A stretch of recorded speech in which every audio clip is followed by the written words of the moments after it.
So I get a lot of questions in the mailbag that are good questions, but the answers aren't really going to be full length even for a minisode. Like, it's not going to be even a 2-minute answer. So today's just going to be a collection of those. And so we're going to start it off with, do you think that something like story expanding DLC should or could impact one's interpretation of the original product? Yes and no. Yes and no.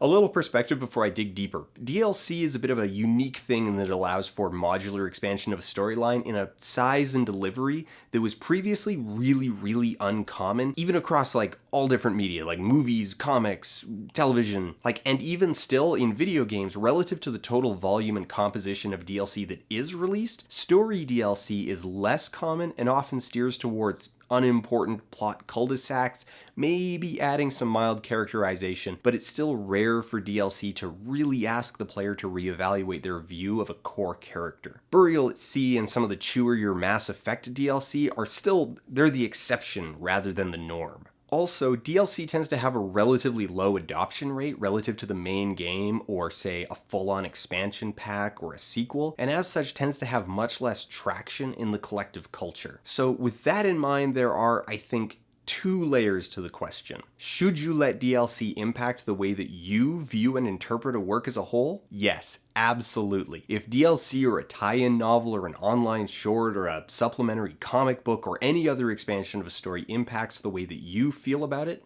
let it. And at the same time, you should still keep that raw original experience, filed away somewhere in your brain, because that's the version that more people are likely to hold for themselves. And so you want to keep that understanding present when you're talking about a story so that you can communicate effectively with others. Think about them in the same way that you'd think about different adaptations of Shakespeare or whether or not hands shot first. And next up, do I ever intentionally back away from letting my technical knowledge seep into folding ideas? So I actually studied communications before I went into the technical side, so I've always had a very broad interest in storytelling, both as a subject of study and as a creator.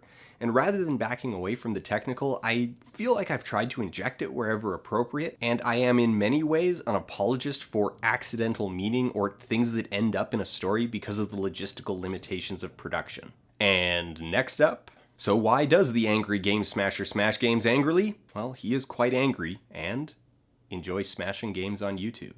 And next up, has there been a worse movie than Jurassic World in the last year? In the few years, even? Paul Blart, Mall Cop 2, Mall Blart, Paul Cop 2. 2 Cop, Blart Mall, Paul, Blart Ball, 2 Mall Cop, Blart Blart, Paul Paul, Mall, Mall Blart, Paul Cop, Blart Paul 2 Mall Cop, Blart Blart, Paul Paul, Mall, Mall Blart, Paul Cop, 2 Mall Blart, Mall Blart, Mall Blart, Paul Cop, Blart Blart, Paul Blart, Mall Cop 2, Mall Blart, Paul Cop 2, 2 Cop, Blart Mall, 2 Cop, Blart Mall Paul, Blart Paul 2 Mall Cop, Blart Blart, Paul Paul, Mall Blart, Paul Cop, Mall Blart, Paul Cop. And next up, what do you usually put on your French fries? Personally, ketchup or mayo, or a mayo ketchup mix, or gravy and cheese curd, which you may know as poutine, or cheese curd and butter chicken, which is butter chicken poutine, or I just shove them in my face bare with all the dignity of someone buying 2 large fries at 3 a.m. in the 24-hour drive-thru. And next up, I hate the phrase guilty pleasures because even though I might like a thing while acknowledging that it's bad, feeling guilty for liking it seems ridiculous. Jurassic World is the closest I've come. Is there a better, more accurate way we can talk about enjoying things we readily admit are bad? So I've fallen in love with the phrase great trash, or even if it's just trash and not that great, just own it. If it speaks to you, it speaks to you. You don't need to apologize for liking what you like. Even if it's Jurassic World. You're wrong, but you don't need to apologize. You should apologize, but you don't need to apologize. You are wrong, though. And you should apologize, but you don't need to.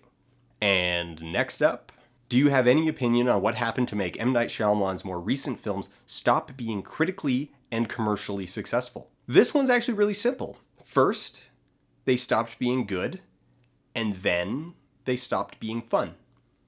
So thank you. Those were some great questions, some fun questions. Keep them coming. And in the meantime, two cop, blart, mall, paul, blart, ball, two mall, cop, blart, blart, paul, mall, blart, paul, cop, blart, paul, two mall, cop, blart, paul, mall, blart, paul, cop, two, mall, blart, mall, blart. Amen.